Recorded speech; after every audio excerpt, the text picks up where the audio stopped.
Nothing says middle-aged stability, like discovering you're a millionaire on the same day your wife hands you divorce papers.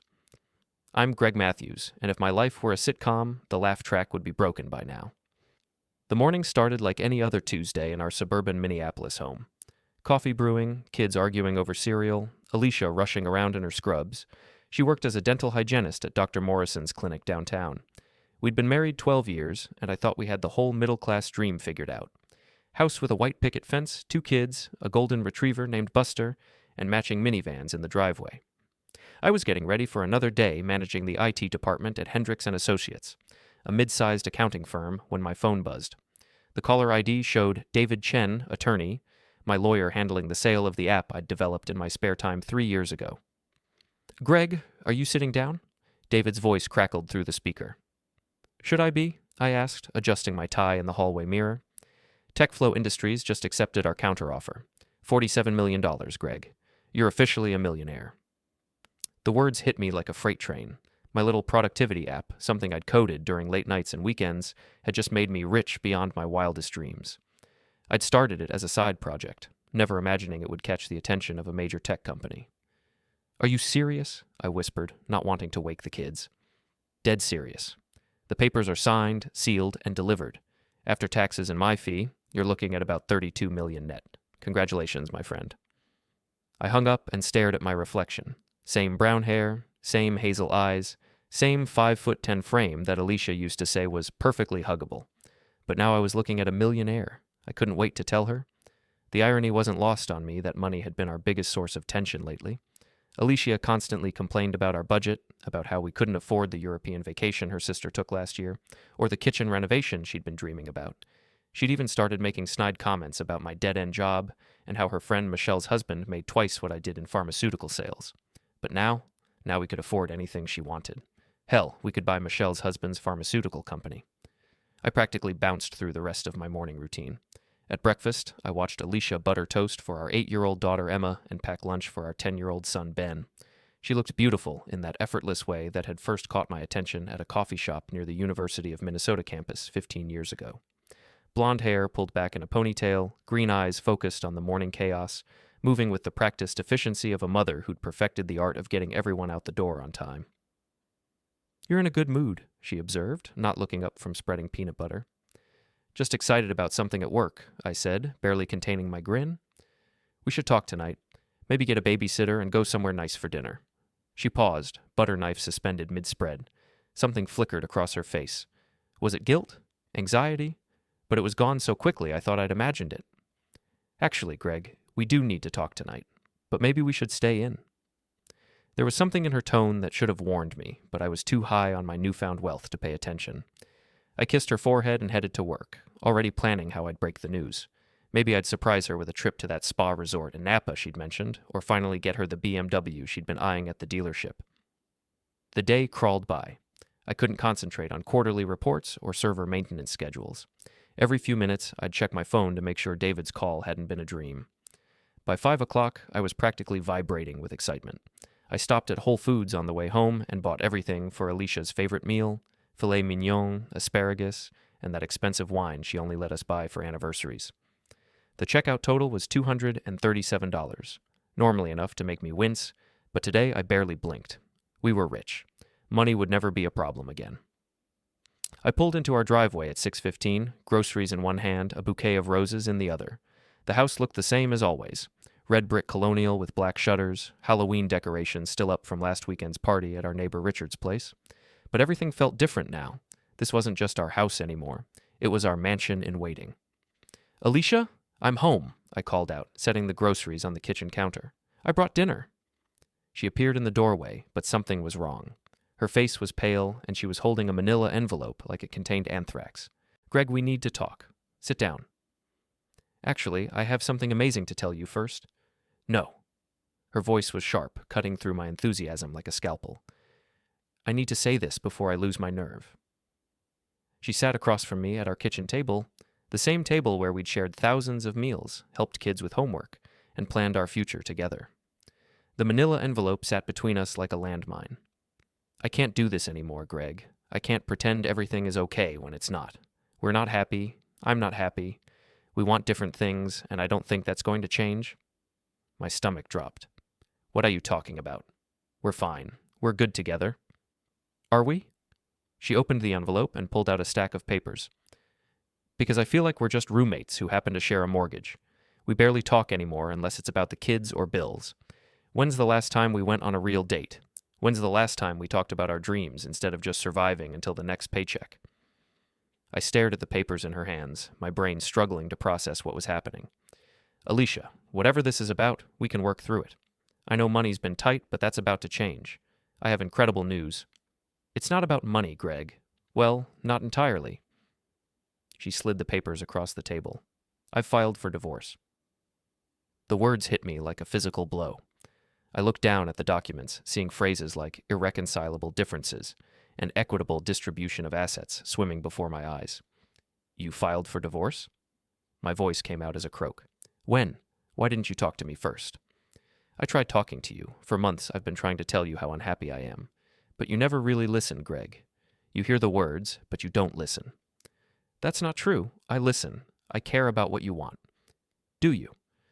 She leaned forward, and I could see tears threatening in her eyes. Tell me what I want, Greg. Tell me what my dreams are. I opened my mouth and realized I couldn't answer. When had I stopped paying attention? When had we become strangers living in the same house? See? She wiped her eyes with the back of her hand. We've grown apart, and I don't think we can find our way back. I've been talking to a lawyer, and she says we can make this as painless as possible. Split everything 50-50, shared custody of the kids. We can both move on and be happy. But I don't want to move on. The words exploded out of me. I want to fix this. Alicia, you don't understand. Everything's about to change. I just sold my app for $47 million. We're rich. We can have everything you ever wanted. She stared at me for a long moment, and I watched something shift in her expression. Was it regret? Hope? But then her face hardened. That's exactly what I'm talking about, Greg. You think money fixes everything, but it doesn't fix the fact that we don't connect anymore. It doesn't fix the fact that I feel invisible in my own marriage. You're not invisible. You're everything to me. When's my birthday, Greg? The question came out of nowhere, and I fumbled for an answer. June. June something. June 23rd. It was 3 weeks ago. You forgot. The memory hit me like a slap. I'd been so buried in work and the app negotiations that her birthday had completely slipped past me. She'd made dinner that night, and I'd assumed she was just being nice. She never said anything. Alicia, I'm sorry. I've been distracted with work, but that's over now. We can take that trip to Europe you wanted. We can renovate the kitchen. We can buy a bigger house. I don't want a bigger house, Craig. I want a husband who remembers my birthday. I want someone who asks about my day and actually cares about the answer. I want to feel like I matter. You do matter. You matter more than anything. She stood up, smoothing down her scrubs. I've made up my mind. I've already talked to the kids. They're staying at my sister's tonight so we can figure out the logistics. Your sister Karen? The pieces started clicking together. How long has she known about this? She's been helping me work through my feelings for the past few months. Karen. My sister-in-law Karen, who'd never liked me from day one, who constantly made comments about how Alicia settled when she married me, who'd been divorced twice herself and seemed to view marriage as a temporary inconvenience. So Karen's been in your ear, telling you to leave me. This isn't about Karen. This is about us, or rather, the lack of us. I looked down at the divorce papers again, my hands shaking. Somewhere in the back of my mind, I realized the cosmic joke of it all. I'd become a millionaire and lost my wife in the same day. If this were a movie, the audience would be laughing at the irony. What if I don't sign these? Then we'll have to do this the hard way. But I'd rather we kept things civil for the kids' sake. I thought about Ben and Emma, probably confused and scared at Karen's house right now. Whatever was happening between Alicia and me, they didn't deserve to be caught in the crossfire. I need time to think about this. Take all the time you need. But my mind is made up, Greg. I'm sorry. She walked toward the stairs, then paused. For what it's worth, I'm happy about your app. You deserve success. You worked hard for it. And then she was gone, leaving me alone in the kitchen with divorce papers and the ruins of my perfect day. 3 days later, I was still living in a fog. I'd taken time off work, telling my boss I had a family emergency, which wasn't exactly a lie. The kids were back home, but the atmosphere was thick with unspoken tension. Ben kept asking why Mom was sleeping in the guest room, and Emma had started having nightmares. I hadn't signed the papers yet. They sat on my desk upstairs like a ticking bomb while I tried to figure out how my life had imploded so spectacularly. The money from the app sale had been transferred to my account, making me officially wealthy, but it felt meaningless now. On Friday morning, Alicia cornered me in the kitchen while the kids were getting ready for school. "Have you thought about what we discussed?" "I've thought about nothing else." I poured coffee with hands that weren't quite steady. "But I still don't understand why we can't try counseling first. Marriage therapy. Something." "Greg, I've been trying to save this marriage for 2 years. You just weren't paying attention." 2 years. That stopped me cold. "You've been unhappy for 2 years?" "At least, maybe longer." She leaned against the counter, looking exhausted. "Do you remember when I suggested we go to therapy last Christmas?" I did remember, vaguely. She'd brought it up during one of our rare, quiet moments, and I'd dismissed it as post-holiday stress. "I thought you were just overwhelmed with work."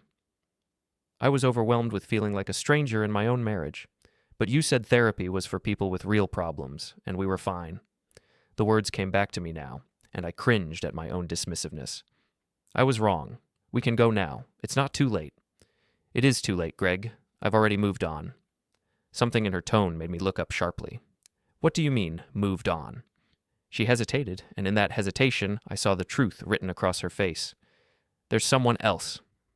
The coffee mug slipped from my hands and shattered on the floor, sending ceramic shards and hot liquid everywhere. Neither of us moved to clean it up. "How long?" My voice sounded strange, distant. "It's not what you think." "How long, Alicia?" She closed her eyes. 8 months. 8 months. While I'd been working late nights and weekends, building something I thought would make our family's future secure, she'd been building a future that didn't include me. "Who is it?" "Does it matter?" "It matters to me." She was quiet for so long I thought she wouldn't answer. Then, "David Morrison." Dr. Morrison, her boss. The dentist whose practice she'd worked at for 5 years, whose wife had died of cancer 2 years ago, whose kids she'd babysat during his grief. I'd met him at office Christmas parties, had even felt sorry for the guy. "You're having an affair with your boss." "It's not an affair anymore, Greg. I'm leaving you for him." The distinction felt important to her, but it was lost on me. My wife was leaving me for another man. The details seemed irrelevant. Do the kids know?" "Of course not. We've been very careful." "Careful." I laughed, but there was no humor in it. "You've been careful while destroying our family." "I'm not destroying anything. I'm trying to build something real with someone who actually sees me." "I see you." "No, Greg. You see what you want to see. You see the wife who keeps your house clean and raises your children and doesn't complain too much about money, but you don't see me." I wanted to argue, but the words wouldn't come, because deep down, I was starting to realize she might be right. When had I stopped really looking at her? When had she become part of the background of my life instead of the center of it? "Dad? Mom? What happened to the coffee?" Emma's voice from the doorway broke through our standoff. "Just a little accident, sweetheart," Alicia said, immediately switching to mom mode. "Go brush your teeth, and I'll drive you to school." After the kids left, I cleaned up the broken mug and tried to process what I'd learned. My wife was leaving me for her boss. She'd been planning this for months, maybe longer. And somehow, I'd been so wrapped up in my own world that I'd completely missed the signs. I thought about calling in sick again, but sitting alone in the house felt unbearable. So I went to work and tried to pretend everything was normal. My colleagues at Hendricks & Associates knew something was wrong. I'd been distracted and short-tempered all week, but nobody pushed for details. It was around lunchtime when my phone rang. The caller ID showed a number I didn't recognize. "Greg Matthews?" "Speaking." "This is Janet Walsh from the Minneapolis Star-Tribune. I'm calling about your recent business success. We'd like to do a feature story on local entrepreneurs." My blood ran cold. "I'm sorry, what?" "Your app sale to TechFlow Industries? It's quite an inspiring story. Local IT manager becomes millionaire overnight. Our readers love these kinds of success stories." How did you find out about that?" TechFlow issued a press release yesterday announcing the acquisition. They mentioned you by name as the developer. Congratulations, by the way. After I hung up, I immediately called David Chen. "Why didn't you tell me they were going public with this?" I demanded. "I did tell you. It was in the contract. Standard practice for acquisitions this size. TechFlow likes to publicize their investments." "My wife is leaving me, David. The last thing I need is my personal business splashed across the newspaper." There was a pause. "I'm sorry to hear that, Greg, but the story's already out there. You might want to prepare yourself. He was right. By evening, my phone was ringing constantly with reporters, old friends, and distant relatives who'd suddenly remembered my existence. The story hit the local news that night. Local dad strikes it rich with productivity app. I watched the segment from my living room couch, seeing my LinkedIn photo displayed on screen while the anchor talked about my overnight success. Overnight. If only they knew I'd lost my family in the same 24 hours. When Alicia came home from work, she found me staring at my phone, which was buzzing with congratulatory texts and interview requests. The whole world knows, I said without looking up. Knows what? About the money. It's on the news. My phone hasn't stopped ringing. She sat down across from me, and for a moment we were just two people sharing the surreal experience of unexpected fame. Are you going to do interviews? I don't know. I don't really want to talk about my success when my life is falling apart. Greg. She started to say something, then stopped. What? Nothing. It doesn't matter now. But I could see something in her expression. Regret, maybe? Or was it just pity? That night, I lay awake in our bed. My bed now, I supposed, and tried to figure out what came next. I had more money than I'd ever dreamed of, but I'd trade every penny to have my family back. The irony was suffocating. My phone buzzed with another text.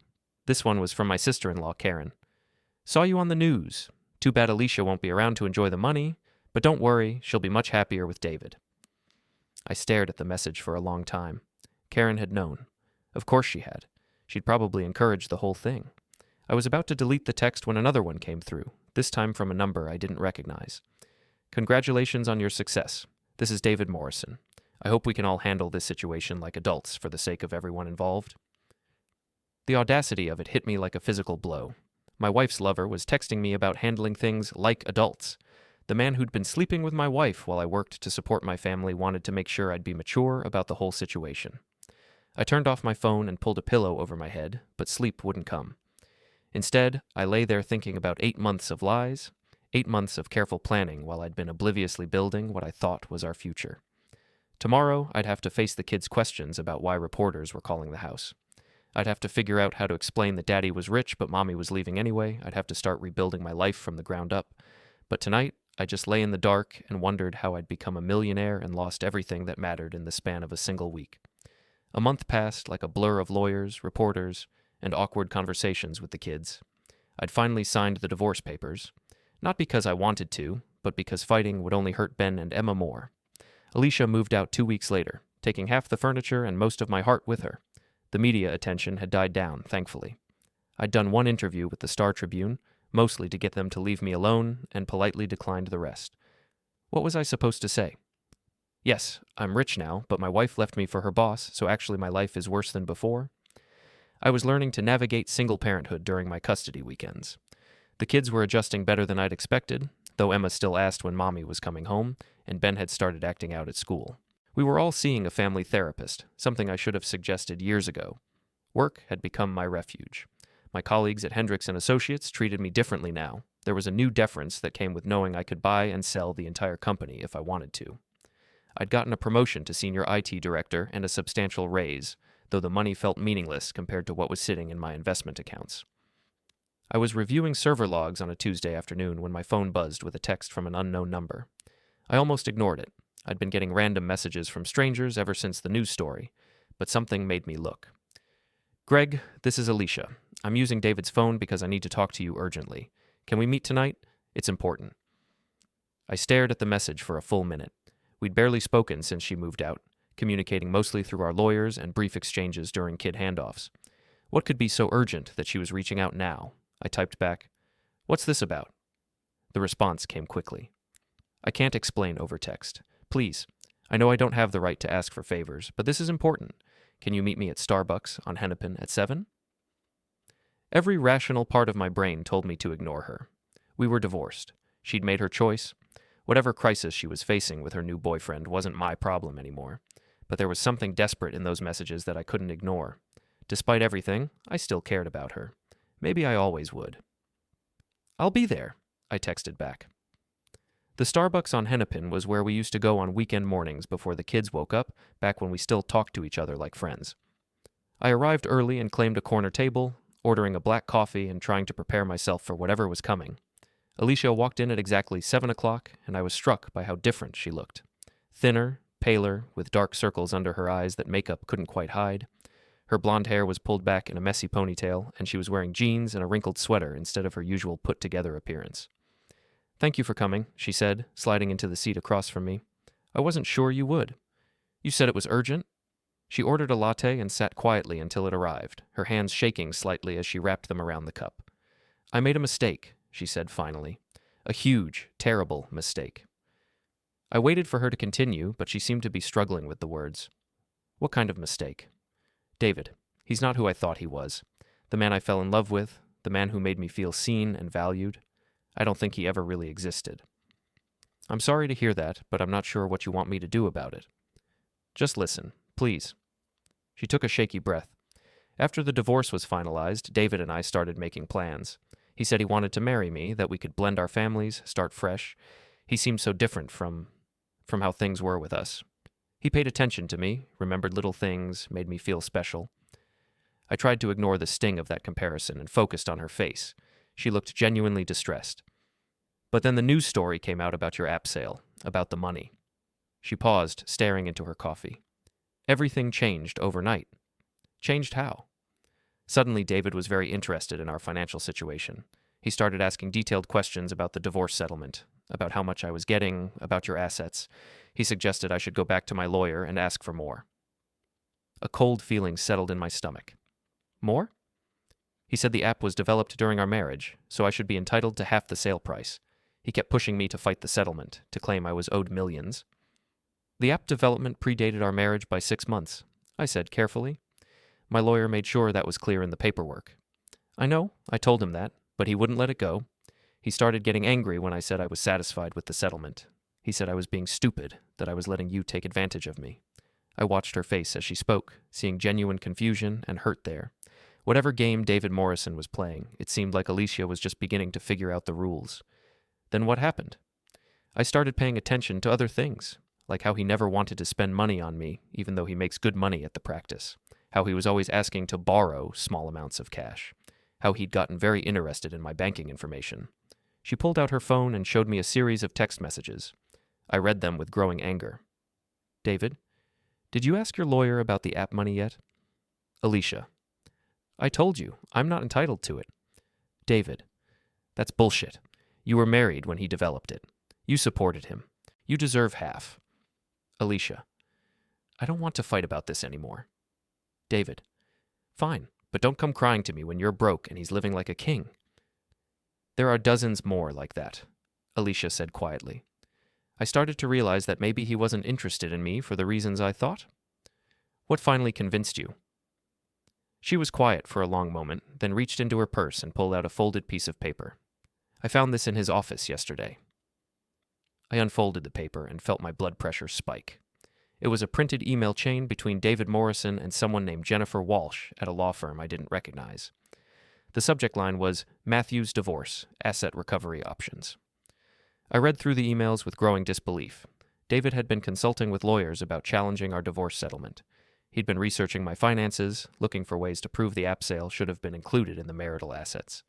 He'd even had someone run a credit check on me without my knowledge. "He's been planning this for weeks," I said, looking up at her. "Maybe longer. I think he's been planning it since the day the news story came out." Tears were starting to form in her eyes. "Greg, I think he only stayed interested in me because he thought he could get to your money through me." The pieces were falling into place now. David Morrison hadn't fallen in love with my wife. He'd seen an opportunity. A recently divorced woman who might be entitled to millions if he could manipulate the legal system correctly. "What do you want me to do about this?" I asked, though I was already forming ideas. "I don't know. I needed you to know, in case he tries something, in case he finds a way to cause trouble for you." She wiped her eyes with a napkin. "I'm so sorry, Greg. I'm sorry for all of it. The affair, the divorce, bringing this mess into your life. Are you still with him?" "I moved out 3 days ago. I'm staying with Karen temporarily." "And he doesn't know you found the emails?" "No. I printed them while he was with a patient, then deleted them from his computer. As far as he knows, I just needed some space to think."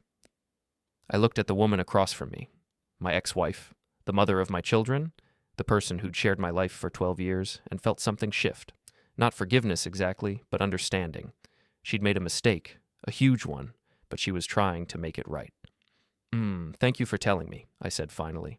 I'll make sure my lawyer knows about this. There's something else. She hesitated.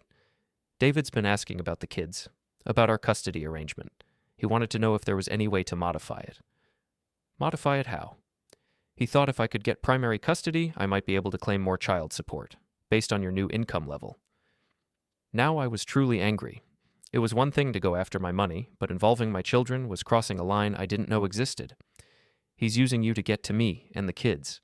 I know that now. I'm so stupid, Greg. I threw away our marriage for a man who only saw dollar signs when he looked at me.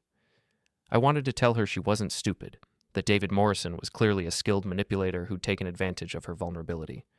But I wasn't ready to be that generous yet. What's your plan now? I don't have one. I quit my job. I couldn't keep working for him after I figured out what he was really doing. I'm looking for a new position, but references are going to be complicated.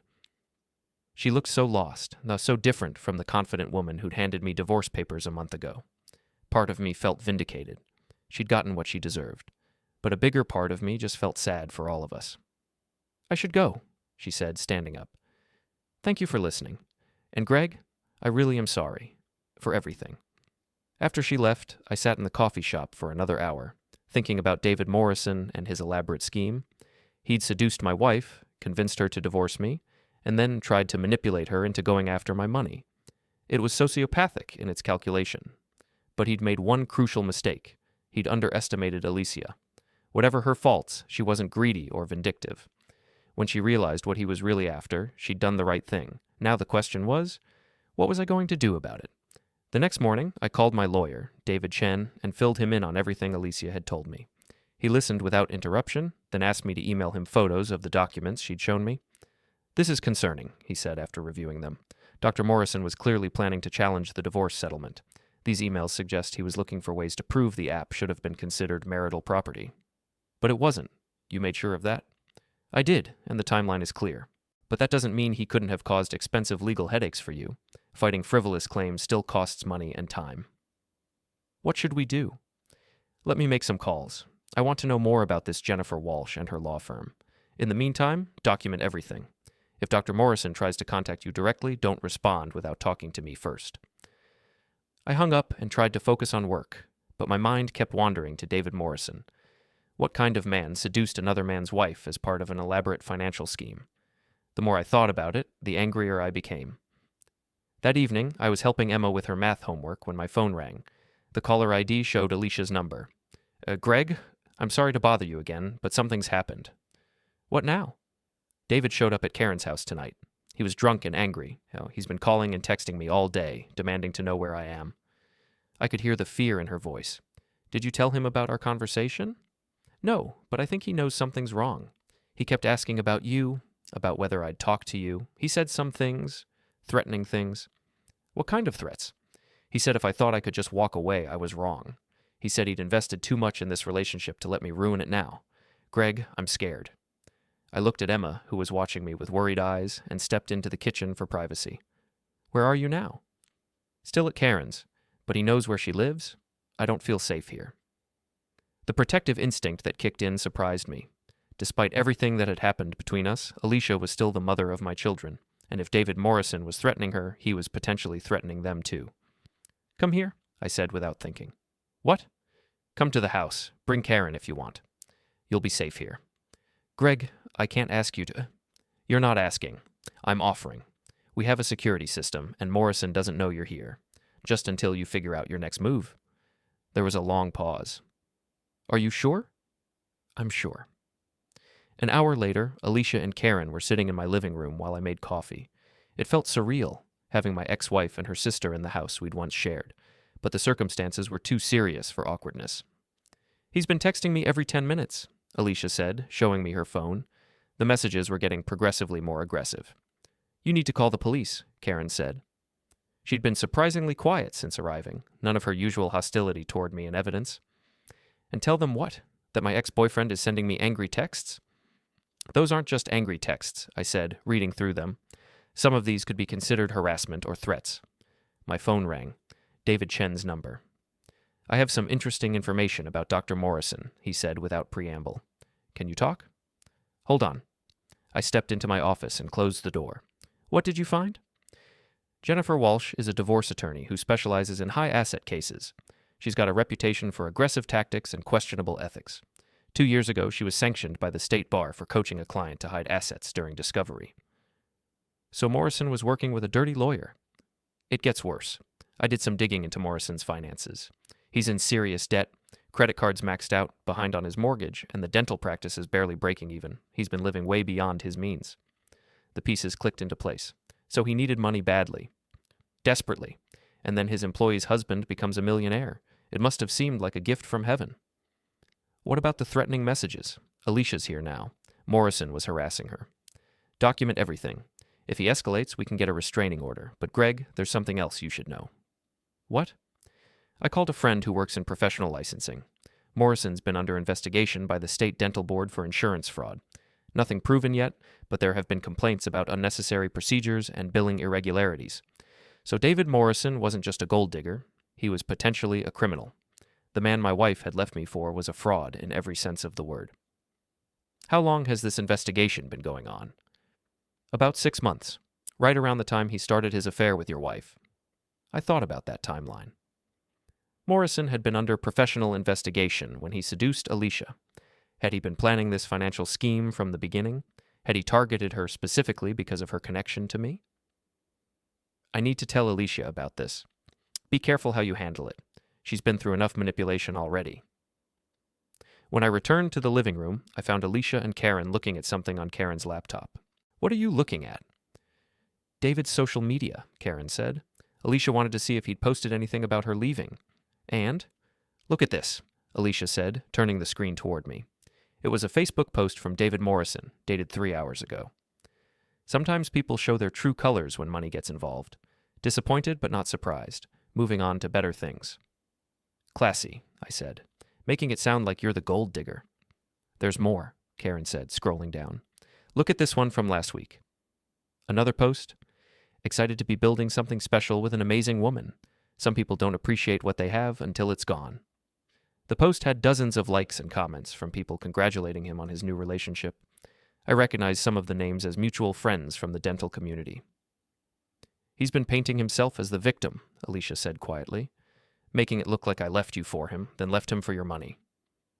Let me show you something, I said, and filled them in on what David Chen had discovered about Morrison's finances and the dental board investigation. Alicia's face went white as I explained.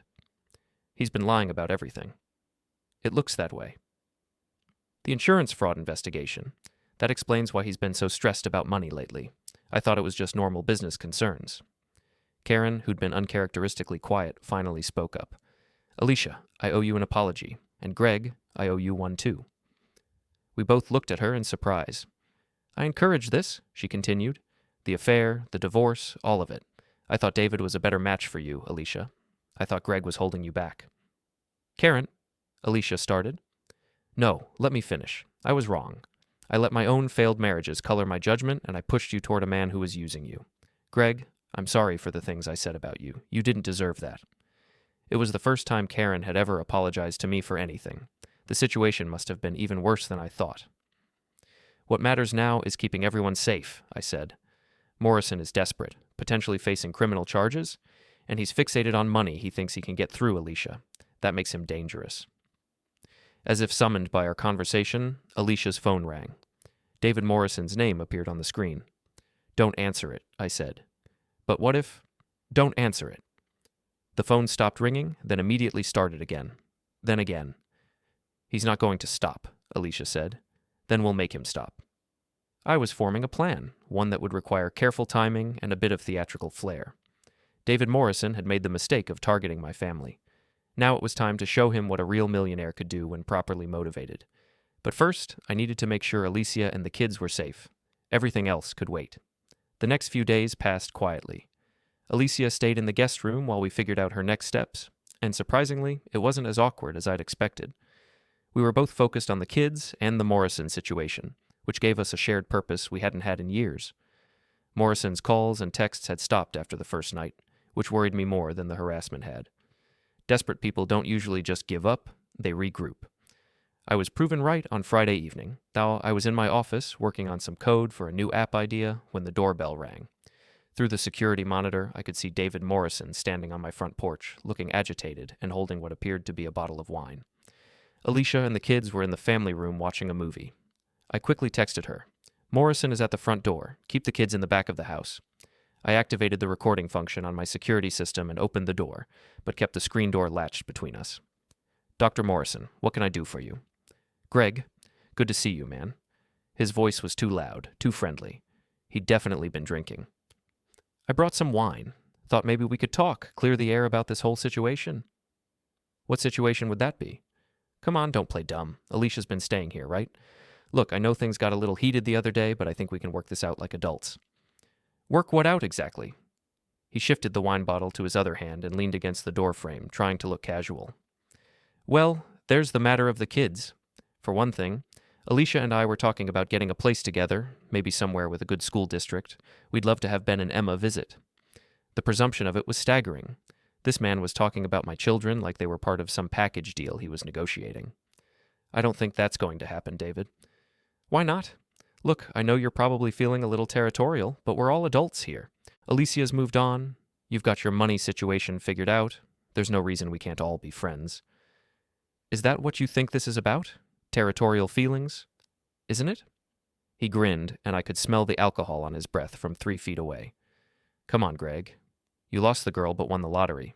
I'd say you came out ahead." I felt my temper starting to rise, but I kept my voice level. The security camera was recording everything. "I think you should leave now, David." "Not until I talk to Alicia. I know she's here." "She doesn't want to talk to you." "Let her tell me that herself." He reached for the screen door handle. "Don't touch that door." "Or what?" The friendly facade was starting to slip. "You'll call the cops? Tell them what? That I came to talk to my girlfriend?" "Ex-girlfriend.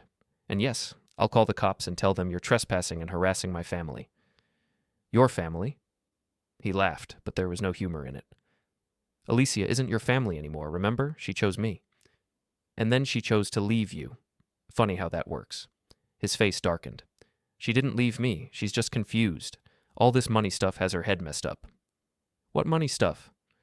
"Don't act like you don't know what I'm talking about. Alicia deserves her fair share of that app money, and you know it." There it was, the real reason for his visit. "Alicia and I are divorced, David. The settlement was finalized weeks ago. There is no fair share to discuss." "Bullshit. That app was developed during your marriage. She supported you, encouraged you, probably even gave you ideas for it. She's entitled to half." "Actually, the app development began 6 months before our marriage. It's all documented." "That's convenient. It's factual. But even if it wasn't, this conversation would be between Alicia and me, not you." "I'm looking out for her interests." "No, you're looking out for your own interests. Alicia told me about your financial problems, David. The debt, the practice struggling, the investigation by the dental board." His face went pale, then flushed red. "She told you about that?" "She told me about a lot of things, including your emails to Jennifer Walsh about challenging the divorce settlement." For a moment, he just stared at me. Then his expression shifted to something uglier. "You think you're so smart, don't you? With your money and your lawyers and your security cameras." He gestured toward the obvious camera above the door. "But you're still the same loser who couldn't keep his wife happy." "Maybe, but at least I'm not a fraud who seduces women for money." "Fraud?" His voice rose. "I loved her. I still love her. You love what she represented. Access to my money. That's not true. Then why did you only start pushing her to challenge the settlement after the news story came out? Why didn't you care about her fair share before you knew how much money was involved?" He opened his mouth to respond, then seemed to realize he was trapped.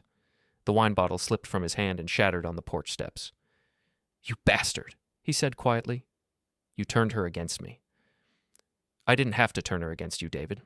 You did that yourself. This isn't over." "Yes, it is. If you come to my house again, if you contact Alicia again, if you even think about involving my children in your schemes, I will destroy you. Do you understand me?" "You can't threaten me." "I'm not threatening you. I'm explaining reality. You're broke, under investigation, and desperate. I'm a millionaire with excellent lawyers and a very good memory. If you want to play games, I promise you won't like how they end." He stared at me for a long moment, and I could see him calculating his options. Finally, he turned and walked back to his car without another word. I watched him drive away, then went inside to find Alicia and the kids. They were still in the family room, but I could tell from Alicia's face that she'd heard at least part of the conversation. "Is he gone?" she asked. "For now?" "I'm sorry, Greg. I never meant for this to happen." "I know." And surprisingly, I meant it. "But it's handled now." Ben looked up from the TV. "Dad, who was that man?" "Nobody important, buddy. Just someone who got confused about where he belonged." Later that night, after the kids were in bed, Alicia and I sat in the kitchen drinking tea and processing what had happened. "He really believed he could convince you to share the money," she said. "He really believed he could manipulate you into going after it." "I can't believe I fell for his act. I feel so stupid." "You're not stupid. You were lonely and vulnerable, and he took advantage of that. It happens to smart people all the time." "Is that what happened? I was lonely?" I thought about that question. We both were, I think. We just handled it differently. You handled it by working harder. I handled it by having an affair. I handled it by ignoring the problem until it was too late. We sat in comfortable silence for a while, two people who'd shared a life trying to figure out how they'd gotten so lost. "What happens now?" she asked finally. "Now you rebuild. Find a new job, a new place to live, figure out what you actually want instead of what someone else tells you to want." "And us?" "We figure out how to be good co-parents, maybe even friends eventually." "I'd like that." "So would I." My phone buzzed with a text from David Chen. "Security footage from tonight is excellent evidence for restraining order if needed. Well handled." I smiled and deleted the message. David Morrison had made his play and lost. Now it was time to make sure he understood the game was over. But something told me he wasn't quite ready to accept defeat yet. I was wrong about Morrison accepting defeat. 3 days later, on Monday morning, I got a call from my boss at Hendricks & Associates. "Greg, we need to talk. Can you come to my office immediately?" Tom Hendricks sounded serious, which was unusual. He was normally one of the most laid-back executives I'd ever worked with. "Is everything okay? Just come up here, now." I found Tom in his office with Janet Morrison, the HR director, and a man I didn't recognize wearing an expensive suit. "Greg, this is Detective Ray Sullivan with the Minneapolis Police Department. He has some questions for you." My stomach dropped. Questions about what? Detective Sullivan was a heavy-set man in his 50s with tired eyes and a no-nonsense demeanor. "Mr. Matthews, I understand you've been having some conflict with a Dr. David Morrison." "Some conflict, yes. What's this about?" "Dr. Morrison filed a complaint alleging that you've been harassing and threatening him. He claims you've been using your financial resources to intimidate him and interfere with his relationship with your ex-wife." I looked around the room, trying to process what was happening. "That's completely false. He also claims you've made threats against his professional reputation and personal safety." "Detective, I think there's been a misunderstanding. Dr. Morrison came to my house Friday night, drunk and demanding to see my ex-wife. I have security footage of the entire encounter." "We'd like to see that footage." "Of course, but I should probably have my lawyer present for any formal questioning." Detective Sullivan nodded. "That's your right. But Mr. Matthews, I have to ask, have you used your financial resources to investigate Dr. Morrison or interfere with his business?" I thought carefully about how to answer. "I've had my lawyer research Dr. Morrison's background for safety reasons after he began harassing my ex-wife, but I haven't interfered with his business in any way." "What about social media posts? Anonymous tips to professional licensing boards? Anything like that?" "No, nothing like that." Tom Hendricks cleared his throat. "Detective, is Greg under arrest?" "Not at this time. But Mr. Matthews, I'd advise you to be very careful about any further contact with Dr. Morrison. Rich or poor, harassment is still harassment." After the detective left, Tom and Janet looked at me with expressions I couldn't quite read. "Greg," Tom said carefully, "we need to discuss how this situation might affect your position here." "My position? Tom, I haven't done anything wrong." "I believe you, but this company has a reputation to maintain. If there are going to be ongoing legal issues, there won't be. This is Morrison trying to cause trouble because his scheme failed." Janet leaned forward. "Greg, we're not saying you did anything wrong, but maybe you should consider taking some time off while this gets sorted out." I realized what was happening. They were scared. Scared of bad publicity, scared of being associated with a harassment case, scared of anything that might affect their corporate image. "Are you suspending me?" "We're suggesting a voluntary leave of absence," Tom said. "With pay, of course. Just until this blows over." I looked at these people I'd worked with for 8 years, people I'd considered friends, and saw them calculating the risk of standing by me versus the risk of cutting me loose. "Fine," I said. "I'll clean out my office." "Greg, it's not personal?" "It's exactly personal, Tom. But I understand." I spent the next hour packing my personal items while trying to figure out Morrison's endgame. He was clearly desperate enough to file false police reports, but what did he hope to accomplish? My phone rang as I was carrying the last box to my car. David Chen. "Greg, I just got an interesting call. Dr. Morrison's attorney wants to set up a meeting." "What kind of meeting?" "She says her client is willing to drop the police complaint in exchange for a financial settlement." I almost laughed. "He's trying to extort me." "It looks that way. Jennifer Walsh claims Morrison has suffered emotional distress and professional damage due to your campaign of harassment. She's asking for $2 million. $2 million for what? I haven't done anything to him." "I know that, and you know that, but Walsh is good at making spurious claims sound legitimate. She's probably betting you'll pay something just to make this go away." I thought about Tom Hendricks and Janet Morrison, about how quickly they distanced themselves from me based on nothing more than an accusation. How many other people in my life would do the same thing? "Set up the meeting," I said. "Greg, I don't think—" "Set it up. I want to look Morrison in the eye when I tell him exactly what I think of his extortion attempt. This could be a trap. If you say the wrong thing, it could be used against you later. Then you'll just have to make sure I don't say the wrong thing." The meeting was scheduled for Thursday afternoon at Jennifer Walsh's downtown office. I spent the intervening days reviewing every interaction I'd had with Morrison, every text message, every piece of security footage. If he wanted to play legal games, I'd make sure I was prepared. I also made some calls of my own. To a private investigator David Chen recommended, to a reputation management firm that specialized in crisis communications, to an old friend who worked for the Minneapolis Star-Tribune. If David Morrison wanted a war, he'd get one. But it wouldn't be the kind of war he was expecting. On Thursday, I walked into Jennifer Walsh's office building wearing my best suit and carrying a briefcase full of documentation. David Chen met me in the lobby. "Remember," he said as we rode the elevator up, "let me do most of the talking. Don't let them provoke you into saying something you'll regret." I'll be the picture of professionalism. Jennifer Walsh's office was everything I'd expected. Expensive furniture, intimidating law books, and an atmosphere designed to make visitors feel small and outgunned. Walsh herself was a sharp-featured woman in her 40s who looked like she'd stepped out of a legal thriller. David Morrison was already there, sitting next to Walsh and looking more confident than he had any right to. He'd cleaned up since our last encounter, fresh haircut, expensive suit, the works, but I could still see the desperation in his eyes. "Mr. Matthews," Walsh began, "thank you for coming. I think we can resolve this situation quickly and amicably." "I'm listening." "My client has been subjected to a sustained campaign of harassment and intimidation since your divorce was finalized.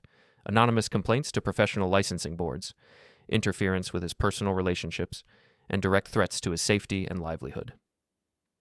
"That's an interesting story," I said. "Can you provide any evidence of this campaign?" Morrison leaned forward. "You know exactly what you've done, Greg. The private investigator following me around, the mysterious phone calls to my patients, the—" "David," Walsh interrupted. "Let me handle this." She opened a folder and pulled out several documents. "We have documentation of unusual activities surrounding Dr. Morrison's practice. Patients asking strange questions about billing practices, unexpected visits from insurance investigators, anonymous tips to the state dental board." "And you think I'm responsible for this?" "The timing is very convenient," Walsh said. "All of this started after you discovered Dr. Morrison's relationship with your ex-wife." David Chen spoke up.